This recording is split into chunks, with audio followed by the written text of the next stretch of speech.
The cold wind of Kepler 442c swept across the military base as 5 young alien soldiers gathered around the blue flames of a plasma fire. The small moon orbited a distant star, far from their home worlds, and the night brought an icy chill that cut through even their thick uniforms. Above them, the gas giant they orbited cast strange shadows across the rocky ground. Commander Zethkar walked slowly toward the fire, his metal leg making soft clicking sounds with each step. The cybernetic limb was a reminder of battles fought, long ago, in wars that happened before these young soldiers were even born. His 3 good arms moved stiffly, and the scars across his blue-gray skin told stories of plasma burns and blade cuts from a dozen different conflicts. The 5 recruits looked up as their commander approached. There was Vex, a thin creature with 4 eyes that blinked in sequence. Next to him sat Kira, whose green skin changed color when she was nervous. Jorak flexed his powerful arms, proud of his strength but still new to real combat. Tess had wings, folded against her back, and her people were known for their speed in battle. Finally, there was Nam, the youngest of them all, whose people had only joined the Galactic Defense Corps 2 years ago. "Commander," Vex spoke first, his voice high and eager. "We heard you fought in the Zephyrian Wars. Tell us about the great battles." Zethkar settled his large frame onto a metal crate near the fire. He was quiet for a long moment, watching the flames dance in the darkness. When he finally spoke, his voice was deep and rough, like rocks grinding together. "You want to hear war stories," he said. It was not a question. "You think war is glorious. You think it is about honor and courage and victory parades." Kira's skin shifted to a pale yellow, a sign of confusion among her people. "Is it not, Commander?" The old soldier shook his head slowly. "War is many things, young one, but the stories that keep me awake at night are not about our people. They are not about Zephyrian plasma weapons or Corvin battlecruisers or even the great siege of Proxima Station." He paused, looking at each of the recruits in turn. "The stories that truly frighten me are about our allies, about the humans." Jorak laughed, a sound like grinding metal. "Humans? Commander, they are our friends now. They helped us defeat the Dominion fleet just last year. They are small and soft and have no natural weapons."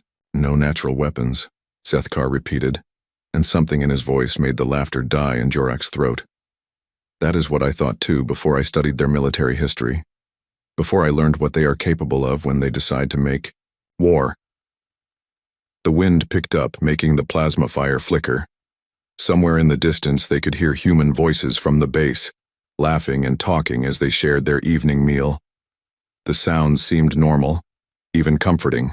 3 years ago, Zethkar continued, when the Alliance was first formed, I was assigned to study human warfare. Command wanted to know how these small, weak creatures had managed to survive and thrive on their violent world. They wanted to understand how humans could be useful allies. Tess folded her wings tighter against the cold. "What did you find, Commander?" "I found that humans do not fight like any other species in the galaxy. They do not follow the normal rules of warfare. They do not know when to give up. They do not understand the concept of acceptable losses." His voice grew quieter. "They fight with a kind of madness that makes them the most dangerous creatures I have ever encountered." Nam, the youngest, spoke up. "But Commander, they seem so peaceful. The humans on our base are kind. They share their food with us. They help us with our equipment. They tell jokes and play games." "Yes," Zethkar nodded. "That is what makes them so terrifying. They can be the kindest, most generous beings in the universe. They will risk their lives to save a stranger. They will give their last meal to someone who is hungry. They will adopt the young of other species and raise them as their own." He looked directly at Nam. "But when they decide that something must be destroyed, when they choose to make war, they become something else entirely. Something that does not belong in a civilized galaxy." The recruits exchanged glances. Vex's 4 eyes blinked rapidly, a sign of nervousness. "What do you mean, Commander?" Zethkar stood up and walked to the edge of their small circle. Beyond the firelight, the base stretched out in all directions, its lights twinkling in the darkness. Human and alien soldiers worked together, patrolling the perimeter and maintaining their equipment. I mean that human warfare is not about honor, or glory, or even survival. It is about winning no matter the cost. They will sacrifice anything, including their own humanity, to achieve victory. They will turn their greatest strengths into weapons. They will use their compassion as a tool of war. They will make their enemies afraid to sleep, afraid to eat, afraid to trust their own shadows. He turned back to face them. I have studied the records of their wars. I have read the reports of battles fought on their home world. I have interviewed human veterans who lived through conflicts that would have broken the spirit of any other species. Kira's skin had turned a deep purple, the color of fear among her people. Surely you exaggerate, Commander. Do I? Sethkar asked. Let me tell you about the humans I have studied, about the medic who used his knowledge of healing to create the perfect weapons, about the sergeant who held a position for 6 weeks when she was ordered to hold it for 1 day, about the naval officer who turned an entire space station into a haunted house, about the colonel who transformed his own soldiers into something beyond human recognition. The wind died down, and the only sounds were the crackling of the plasma, fire, and the distant hum of the base's generators. The recruits sat in silence, waiting. These are not legends or myths, Sethkar continued. These are documented historical events. These are the actions of ordinary humans who found themselves in extraordinary circumstances.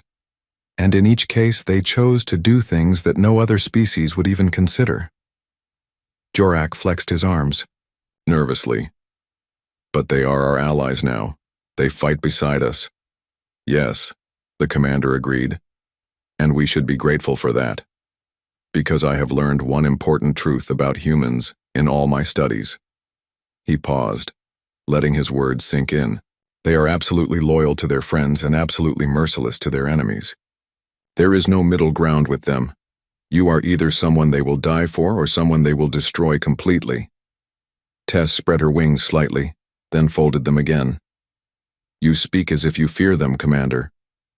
I do fear them, Sethkar admitted without shame. Any intelligent being should fear humans, not because they are evil, but because they are capable of anything when they believe their cause is just. They do not have the limitations that control the rest of us. They do not know when to stop. He sat back down, his metal leg creaking slightly. Tonight I will tell you 5 stories about human warfare. They are true stories taken from their own historical records. I tell them not to frighten you, but to help you understand what kind of allies we have gained. The plasma fire burned lower, casting dancing shadows across their faces. In the distance, a human patrol was returning to base, their voices carrying across the cold air as they joked with each other. Remember as you listen, Sethkar said, that these same humans who are capable of such terrible things are the ones who share their rations with us when supplies run low. They are the ones who risk their lives to save wounded aliens. They barely know. They are the ones who teach our children their games and tell them stories to help them sleep. He looked at each recruit one final time. That is what makes them so dangerous, and that is why we must never, ever give them reason to consider us enemies. The fire crackled and the night grew colder as Commander Sethkar prepared to tell his first story. Commander Sethkar stared into the blue flames for a long moment, his scarred face reflecting the dancing light. The 5 young recruits waited in silence, the cold wind of the alien moon making them pull their uniforms tighter around their bodies. When he finally spoke, his voice was so quiet they had to lean forward to hear him. The first story I will tell you happened on Earth in the year 2045. Humans were fighting other humans, as they often did before they learned to reach the stars. It was a conflict over resources, over territory, over ideas that seem small now, but meant everything to them then. Vex shifted nervously, his 4 eyes blinking in sequence. Commander, if they were fighting each other, how is this different from any other war? The old soldier looked at him with something that might have been pity. Because, young one, even when humans fight their own kind, they do things that would terrify any alien species. This story is about a human named Jake Murphy. He was what they call a medic. Kira's green skin brightened slightly. A healer, like our medical corps? Yes and no, Sethkar replied. Human medics are trained to save lives, to heal wounds, to bring comfort to the dying. Jake Murphy was very good at his job. His fellow soldiers loved him because he had saved many of their lives. He was known for being gentle, kind, always willing to help anyone who was hurt. The commander paused, letting his metal fingers drum against the crate he sat on. Murphy worked at what humans call a field hospital. It was a place where wounded soldiers were brought to be healed. It was marked with a red cross, a symbol that was supposed to mean it was safe, that it would not be attacked. Tess folded her wings tighter. Supposed to mean? The enemy forces decided that the hospital was helping too many of their opponents survive, so they targeted it with artillery fire. They destroyed the building, killed the patients, killed the other medics. Zethkar's voice became harder. Jake Murphy was one of only 3 survivors. Nam, the youngest recruit, made a soft sound of sympathy. That is terrible, Commander, but such things happen in war. What happened next, Zethkar continued, is what makes this story worth telling. Most soldiers who survive such an attack would try to retreat to find their own forces to report what happened. Some might seek revenge through direct combat. Jake Murphy did neither of these things. The wind picked up again, making the plasma fire flicker and cast strange shadows across their faces. In the distance, they could still hear human voices from the base, but now those sounds seemed somehow different, less comforting than before. Murphy spent the next 3 days studying his enemies. He watched their patrols, learned their routines, identified their supply lines. He discovered where they got their water, where they stored their food, where they kept their medical supplies, and then he began to use his medical knowledge in ways it was never meant to be used. Jorak flexed his powerful arms. He poisoned them. Not exactly, Zethkar said. Poison is crude, obvious. What Murphy did was far more sophisticated. He contaminated their water supply with bacteria that would cause severe stomach illness. Not enough to kill quickly, but enough to make grown soldiers too sick to fight. The recruits exchanged glances. This did not sound particularly frightening yet. But that was only the beginning, the commander continued. Murphy had spent years learning how to calculate exact doses of medicine. He knew exactly how much of each drug a human body could handle. So when he sabotaged their medical supplies, he did not simply destroy them. He altered them. Kira's skin began to shift toward a nervous yellow. Altered them how? Pain medication that would work for a few hours, then cause terrible headaches. Antibiotics that would seem to work at first, then fail when they were needed most. Surgical instruments that had been treated with chemicals that would cause infections. Every piece of medical equipment that might save a life was turned into something that would cause more suffering. The fire crackled, and Vex made a small, whimpering sound. Among his people, medical supplies were sacred, never to be tampered with even in the worst conflicts. The enemy force consisted of 200 soldiers, Zethkar said. Within 3 days, over half of them were too sick to fight. The rest were caring for their comrades, trying to figure out what was making everyone ill. They sent out search parties to find clean water. They radioed for medical supplies to be dropped from aircraft. Tess spread her wings slightly, then folded them again. And Murphy? Murphy intercepted their radio communications. He was trained in field medicine, which included emergency communications. He sent false messages, giving incorrect coordinates for supply drops. He caused their relief supplies to be dropped in enemy territory, where Murphy's own forces could capture them. The commander stood up and walked to the edge of the firelight. But the most terrifying part was not what Murphy did to their supplies. It was what he did to their minds. Their minds? Naum asked, his voice barely above a whisper. Murphy began leaving evidence of his presence, but never showing himself. A medical kit would disappear from one tent and appear in another, with some items missing and others added. Soldiers would wake up to find their bandages had been changed in the night, but changed incorrectly, causing their wounds to become infected. Zethkar turned back to face them, his cybernetic eye glowing softly in the firelight. The enemy soldiers began to fear their own medical supplies. They became afraid to eat their food, afraid to drink their water, afraid to treat their wounds. They began to suspect each other, wondering if one of their own comrades was the saboteur. Kira's skin had turned a deep purple.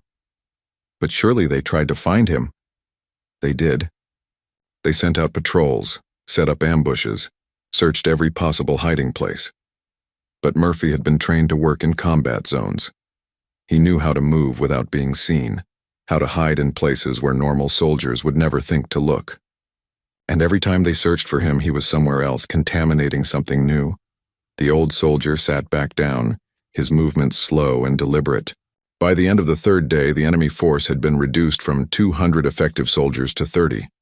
Not through battle, not through heroic charges or clever tactics, but through one medic who decided to stop healing and start hurting. Jorek's voice was shaky when he spoke. What happened to Murphy? His own forces found him on the fourth day. He had been walking back toward their lines, carrying a medical kit he had recovered from the destroyed hospital. When they asked him what he had been doing for 3 days, he simply said he had been practicing medicine. The recruits sat in stunned silence. The idea of using medical knowledge as a weapon was beyond their understanding. In every civilized species, healers were protected, their knowledge considered sacred. The enemy force surrendered 2 days later, Zethkar continued, not because they had been defeated in battle, but because they were too afraid to continue fighting. They requested that Murphy be assigned to a different sector, as far away from them as possible. Vex's 4 eyes were wide with shock. But, Commander, that is not honorable combat. That is not how civilized beings fight wars. Exactly, Zethkar nodded. That is what I have been trying to tell you. Humans do not fight like civilized beings.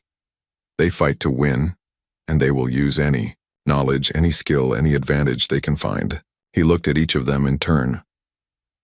Jake Murphy was not a monster. After the war, he returned to civilian life and became a doctor. He spent the rest of his career saving lives, treating patients, training other medics. He was known for his kindness and his skill. Nam shook his head in confusion. How can the same person be both a healer and what he became during those 3 days? That, Zethkar said, is what makes humans so dangerous. They can transform themselves when necessary. They can take their greatest strengths and turn them into terrible weapons. Murphy's knowledge of medicine made him an excellent healer. But when his hospital was destroyed, when his patients and colleagues were killed, that same knowledge made him something else entirely. The plasma fire burned lower, and the cold seemed to seep deeper into their bones. The human voices from the base had grown quieter as the night deepened. Remember this story, the commander said. Remember that the humans who work alongside us, who share their food and their jokes and their friendship, possess this same capacity for transformation. They are not evil, but they are capable of acts that would break the spirits of any other species. He stood up again, preparing to add more fuel to the fire, and we have only just begun. The next story I will tell you is about a human soldier who was ordered to hold a position for 1 day. She held it for 6 weeks. The recruits huddled closer to the fire as the wind picked up, each of them lost in their own thoughts about the medic who had turned healing into the perfect weapon of war. Commander Zethkar added more fuel to the plasma fire, the blue flames leaping higher and casting dancing shadows across the rocky ground of the alien moon. The 5 young recruits sat closer together now, their earlier excitement about hearing war stories replaced by something darker and more unsettling. The wind had died down, but the cold seemed to bite deeper into their bones. The second story I will tell you, the commander began, settling back onto his metal crate, takes place during what humans call the corporate wars of 2051. Different groups of humans were fighting for control of trade routes and mining rights. It was supposed to be a small conflict lasting only a few months. Kira's green skin had returned to its normal color, but her voice was still shaky from the previous tale. What made this war different, Commander? This story is about a human named Lisa Chen and her squad of 8 soldiers. They were ordered to defend a small military base called Firebase Echo. The base controlled a mountain pass that was important for moving supplies and troops. Zethkar's cybernetic eye glowed softly as he accessed his memory files. Lisa Chen was a sergeant, which means she was in charge of her small group. She was 26 years old, had been a soldier for 7 years, and was known for following orders exactly as they were given. Tess flexed her wings nervously. What were her orders? She was told to hold Firebase Echo for 24 hours. One day. Her commanders promised that reinforcements would arrive to relieve her squad before the enemy could mount a serious attack. It should have been a simple assignment. The old soldier paused, watching the faces of his young listeners. They were paying close attention now, learning to fear what came next in his stories. The enemy force that attacked Firebase Echo consisted of nearly 300 soldiers with heavy weapons and armored vehicles. Lisa Chen's squad had 8 people, including herself. They had basic weapons, some explosives, and whatever supplies were already at the base. Nom made a soft whimpering sound. 8 against 300? Commander, surely they retreated or surrendered. You still do not understand humans, Zethkar replied. Retreat was not mentioned in their orders. Surrender was not an option they considered. They had been told to hold the position for 24 hours, and that is exactly what they intended to do. He stood up and walked around the fire, his metal leg clicking against the stones. The first attack came 6 hours after Lisa Chen received her orders. The enemy expected to overwhelm the small base quickly, but they had not counted on human creativity. Jorak flexed his arms. What did they do? Private Danny Miller was an explosives expert. He had been trained to destroy enemy equipment and buildings. But Lisa Chen ordered him to use his skills differently.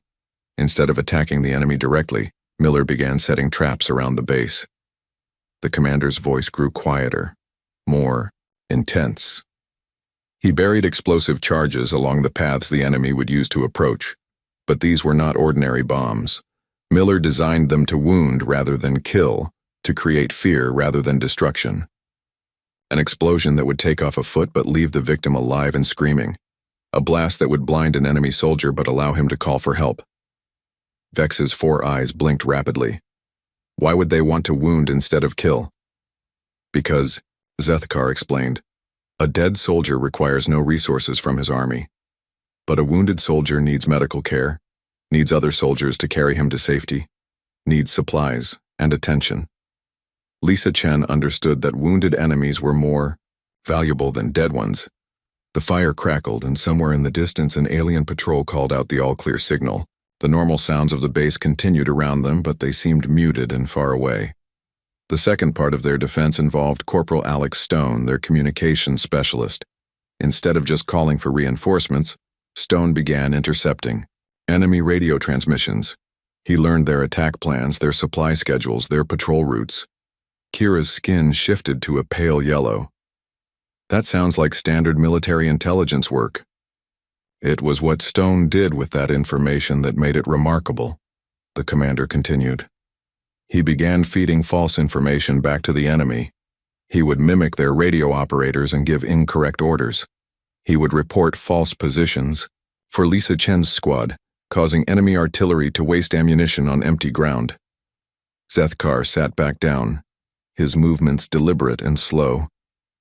But the most effective part of their defense was Private Maria Santos, their sniper. Santos had been trained to eliminate high-value targets from long range, but Lisa Chen gave her different orders. Nam leaned forward, despite his obvious fear. What kind of orders? Santos was told not to kill enemy officers or important targets. Instead, she was ordered to shoot enemy soldiers in ways that would cause maximum psychological damage. A shot through the knee that would cripple a man but leave him conscious and screaming. A bullet through the shoulder that would make it impossible to use a weapon, but would not cause immediate death. The recruits exchanged horrified glances. This type of warfare was beyond their understanding of honorable combat. By the end of the first day, Zethkar continued, the enemy had lost 30 soldiers killed and over 60 wounded. But more importantly, they had lost their confidence. Their commanders could not trust their radio communications. Their soldiers were afraid to advance because they did not know where the next trap would be waiting. Tess folded her wings tightly against her back. And the reinforcements? Did they arrive as promised? The commander's scarred face showed something that might have been admiration or horror. The reinforcements never came. Lisa Chen's commanders had been forced to retreat from their main positions. The promised relief force had been destroyed in another battle, hundreds of miles away. He let that information sink in before continuing. When Lisa Chen realized that no help was coming, she gathered her squad and told them the truth. They could retreat and try to escape, or they could continue following their orders to hold the position. Jorak's voice was barely above a whisper. What did they choose? All 8 of them voted to stay. They had been given orders to hold Firebase Echo, and they would hold it until those orders were changed, or until they were all dead. The wind picked up again, making the plasma fire flicker and sending sparks up into the dark sky above them. The recruits sat in stunned silence as they began to understand the implications of what they were hearing. What followed, Zethkar said, was 6 weeks of the most creative and terrifying defensive warfare ever recorded in human military history. Lisa Chen and her squad turned their small base into a fortress that became legend among human soldiers. He accessed more memory files, his cybernetic eye glowing brighter. Private Kevin Brown was their medic. Like Jake Murphy from my first story, Brown had extensive medical knowledge. But instead of using it to harm enemies, Brown used it to keep his own squad fighting long past the point where they should have collapsed. Kira made a soft sound of distress. What do you mean? Brown developed a system of combat medicine that allowed wounded soldiers to continue fighting. He would perform surgery under fire, using salvaged materials to repair injuries that should have ended a soldier's combat effectiveness. He created pain management techniques that would keep a person conscious and alert even with severe wounds. The commander stood up again, pacing around the fire. But the most remarkable thing was how they adapted their tactics as the weeks passed. Danny Miller began creating more sophisticated traps, using salvaged enemy equipment to build remote-controlled explosives. Alex Stone expanded his radio deception operations, eventually taking control of entire enemy communication networks. Nam shook his head in confusion. How could 8 soldiers hold off 300 for so long? Because they stopped thinking like 8 individual soldiers and started thinking like a single organism, dedicated to one purpose, Zethkar replied. They shared skills, shared knowledge, shared resources. Maria Santos taught the others advanced marksmanship. Danny Miller trained everyone in explosive techniques. Kevin Brown made sure they all knew basic medical procedures. The fire burned lower, and the commander added more fuel. By the 3rd week, the enemy was no longer trying to take Firebase Echo. They were trying to survive long enough to retreat from the area. Lisa Chen's squad had turned the surrounding terrain into a death trap that extended for miles in every direction. Tess spread her wings slightly, then folded them again. What happened to them? After 6 weeks, a relief force finally reached Firebase Echo. They found Lisa Chen still at her command post coordinating the defense. She had sustained 17 separate wounds during the siege. She had not slept for more than 2 hours at a time in 42 days. She had lost 30 pounds and was running on pure determination. The commander's voice grew very quiet. When the relief commander told her that she and her squad were being relieved and could stand down, Lisa Chen asked for written confirmation of the order. She wanted to make sure she was not abandoning her post without proper authorization. The recruits sat in complete silence, trying to process what they had heard. The idea of holding a position for 6 weeks when ordered to hold it for 1 day was beyond their comprehension. The plasma fire had burned low again, and Commander Zethkar added more fuel with his metal fingers. The blue flames jumped higher, casting long shadows across the faces of the 5 young recruits. They no longer looked eager to hear war stories. Instead, they huddled close together, their eyes wide with growing fear of what their human allies were truly capable of. The 3rd story, Zethkar began, his voice even quieter than before, happened in space, on a station orbiting one of Jupiter's moons. The year was 2063, and humans were fighting what they called the Titan Rebellion. Some human colonies had decided they no longer wanted to follow Earth's government. Vex shifted nervously, all 4 of his eyes focused on the commander. Space warfare, Commander? Like ship-to-ship combat? The old soldier shook his head slowly. No, young one. This story takes place entirely on one space station called Europa Station. It was home to 15,000 humans, both civilians and military personnel. The station was important because it controlled shipping routes to the outer colonies. Kira's green skin had turned a worried yellow color. Was there a great battle for the station? There was no battle at all, Zethkar replied. The rebels took control of Europa Station through sabotage and surprise attacks. They captured or killed almost everyone on the station in a single day. Almost everyone. He paused, letting his cybernetic eye scan through old memory files. One person survived the initial attack. Her name was Beth Taylor, and she was a lieutenant commander in the Human Space Navy. She was 29 years old and had spent most of her career working on space stations. Tess folded her wings tighter against the cold. What happened to her? When the rebels attacked, Beth Taylor was in the engineering section of the station, performing routine maintenance on the life support systems. She heard the fighting over the communication channels, heard her commander ordering all personnel to surrender or be killed. She heard the rebels take control of the command center. The wind picked up, making the fire flicker and sending sparks into the dark sky above them. Most humans in her situation would have tried to escape in a small ship or would have surrendered to save their own lives. Beth Taylor did neither of these things. Nam leaned forward despite his obvious fear. What did she do? She disappeared into the maintenance tunnels of the station. Europa Station was huge, with thousands of kilometers of service corridors, ventilation shafts, and access ways that were never meant for human habitation. Beth Taylor knew these spaces better than anyone else on the station. Zethkar stood up and walked around the fire, his metal leg clicking against the stones. For the first week, the rebels assumed she had died in the initial attack or had escaped in a small craft. They posted guards and patrols, but they were looking for external threats, not for one person hiding inside their own station. Jorak flexed his powerful arms nervously. Surely one person could not threaten hundreds of rebels. That, the commander said, is what the rebels thought too. They were wrong. He sat back down, his movements slow and deliberate. Beth Taylor spent the first month learning everything about the rebels. She watched them through maintenance cameras, listened to their communications through service panels, studied their routines and their weaknesses. The recruits exchanged glances. This sounded like standard intelligence gathering, nothing particularly frightening. But what Taylor did with that information, Zethkar continued, was unlike anything any military strategist had ever attempted.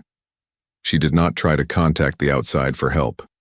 She did not attempt to sabotage critical systems. Instead, she began a campaign of psychological warfare that lasted 6 months. Kira's skin shifted to a deeper shade of yellow. Psychological warfare? Taylor understood that the rebels' greatest weakness was not their equipment or their numbers. It was their minds. Living on a space station requires trust in the technology that keeps you alive. You must trust the air recycling systems, the gravity generators, the hull integrity monitors. Taylor began to destroy that trust.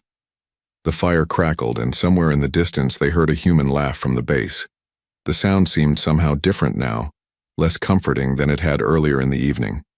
She started small, the commander explained. A ventilation fan that would stop working for exactly 1 hour, then start again. A light in a corridor that would flicker at random intervals.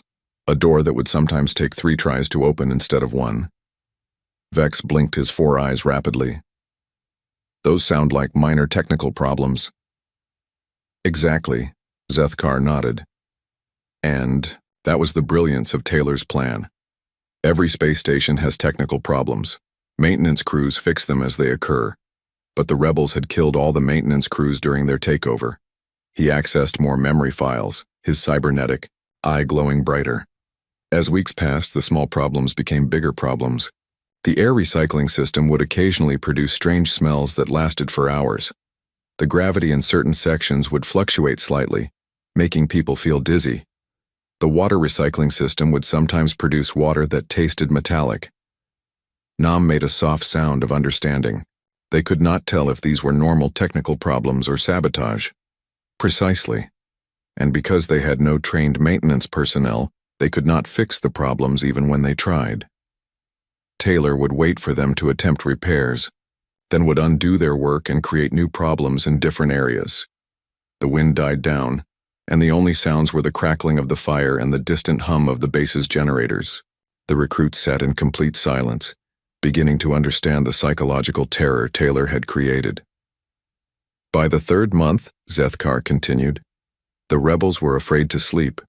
They would lie awake listening to every sound the station made, wondering if each noise meant that something critical was failing. They began to suspect each other of being saboteurs. Tess spread her wings slightly, then folded them again. But surely they tried to find her. They organized dozens of search parties. They sent teams into every maintenance tunnel, every storage compartment, every possible hiding place. But Europa Station was enormous, and Taylor knew it better than anyone.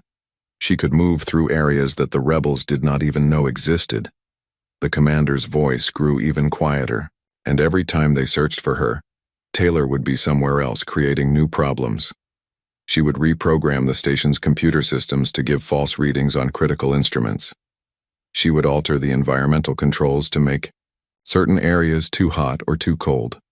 She would interfere with their communication system so that orders would be garbled or delayed. Kira's skin had turned a deep purple, the color of extreme fear among her people. How long could she survive? Hiding in the maintenance areas? Taylor had access to emergency food supplies and water recycling equipment throughout the station. She had medical supplies from first aid stations. Most importantly, she had knowledge of how every system on the station worked. She could maintain her own life support while slowly destroying theirs. Zethkar stood up again, walking to the edge of the firelight. By the fourth month, the rebels were no longer trying to operate Europa Station as a military base. They were simply trying to survive. Their leaders began requesting evacuation ships from other rebel forces. Jorak's voice was shaky when he spoke. And Taylor? What was she doing during all this time? She was watching them break down. She was listening to their radio transmissions as they begged for help, as they reported ghost sightings and equipment failures that made no sense. She was studying their psychology, learning exactly which fears would be most effective. The old soldier turned back to face them. In the fifth month, Taylor began leaving evidence of her presence but never revealing herself. A rebel would wake up to find his personal belongings rearranged. Another would discover that someone had been in his quarters while he slept. But nothing would be missing. Nom shivered, not just from the cold. They knew someone was there, but they could not find her. The rebels began calling her the station ghost. They would whisper stories about her to each other, each tale more frightening than the last. Some claimed she could walk through walls. Others said she could control the station's computer systems with her thoughts. A few believed she was already dead, but her spirit continued to haunt them. The fire burned lower, and the shadows seemed to grow longer and darker. By the sixth month, the psychological pressure had become unbearable. The rebels were making mistakes, fighting among themselves, abandoning their posts. Their leaders had lost all control over their forces. Tess asked quietly, "How did it end?" Beth Taylor finally revealed herself by walking into the station's command center during a shift change. She was wearing her naval uniform, carrying no weapons, and completely calm. The rebels were so shocked to see an actual person instead of a ghost that they forgot to raise their weapons. Zethkar's cybernetic eye glowed as he accessed the final part of the record. Taylor announced that she was retaking control of Europa Station in the name of Earth's government. She ordered all rebels to surrender immediately or face the consequences. The recruits waited in tense silence for the conclusion. Every single rebel surrendered without a fight. The plasma fire had burned very low now, casting only a small circle of blue light against the vast darkness of the alien moon. Commander Zethkar added the last of his fuel to the flames, knowing that this would be his final story of the night. The 5 young recruits sat in complete silence, no longer the eager soldiers who had gathered around the fire hours earlier. They had learned to fear the humans who served as their allies, and that fear showed in their faces. "The last story, I will tell you," Zethkar began, his voice barely above a whisper, "is the most terrible of all. It happened during the Battle of New Cambria, on the colony world of Kepler 438b. This was the final battle of the Colonial Independence War, and everything depended on its outcome. Kira's green skin had remained a deep purple color for the past hour. Another human civil war, Commander? Yes, but this one was different. By 2089, humans had spread to dozens of worlds throughout their local star systems. Some colonies wanted independence from Earth's government. The war had been going on for 3 years, and millions of humans had died on both sides. The old soldier's cybernetic eye glowed as he accessed the most disturbing files in his memory banks. The story centers on a human named Ray Johnson. He was a colonel in Earth's military, commanding the defense of New Canberra, the last major city still loyal to Earth's government. Vex blinked his 4 eyes nervously. How many soldiers did he command? Johnson had 8,000 soldiers under his command. The rebel forces attacking the city numbered over 80,000, with superior weapons and complete control of the space around the planet. By every military calculation, New Canberra should have fallen within days. Tess folded her wings so tightly against her back that they seemed to disappear. What made this battle different from the others you have told us about? Zethkar was quiet for a long moment, staring into the flames. When he spoke again, his voice carried a weight that made the recruits lean closer, despite their fear. Johnson made a decision that no other species in the galaxy would even consider. He decided that winning the war was more important than remaining human. Nom made a soft sound of confusion. What do you mean, Commander? I mean that Johnson and his soldiers chose to transform themselves into something that was no longer entirely human. They used genetic modification, chemical enhancement, and surgical alteration to become perfect weapons of war. The wind had died completely, and the only sounds were the crackling of the fire and the distant hum of machinery from the base.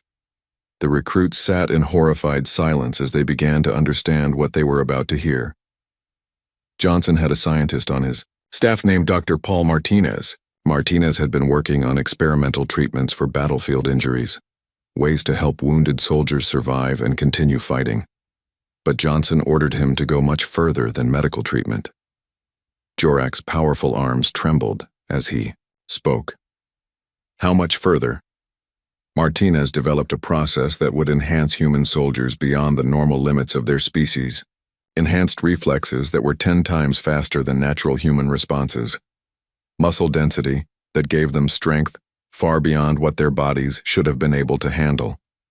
Nervous system modifications that allowed them to ignore pain completely. Zethkar's metal fingers drummed against his leg as he continued. But the most terrifying enhancement was to their brain chemistry. Martinez found ways to eliminate fear, doubt, and hesitation. The modified soldiers could make tactical decisions with perfect clarity even while dying. They could watch their closest friends die without any emotional response that might interfere with their mission. Kira's skin had turned almost black, with terror. But, Commander, such modifications would change them completely. They would no longer be the same people. Exactly. The old soldier nodded. And that was the most frightening part of Johnson's plan. He did not force any of his soldiers to undergo the modifications. He explained exactly what the process would do to them, how it would change them permanently, how they would never be able to return to normal human life. The fire flickered lower, and the shadows seemed to press closer around their small circle of light. Then he asked for volunteers. Tess made a small whimpering sound. Surely no one would volunteer for such a thing.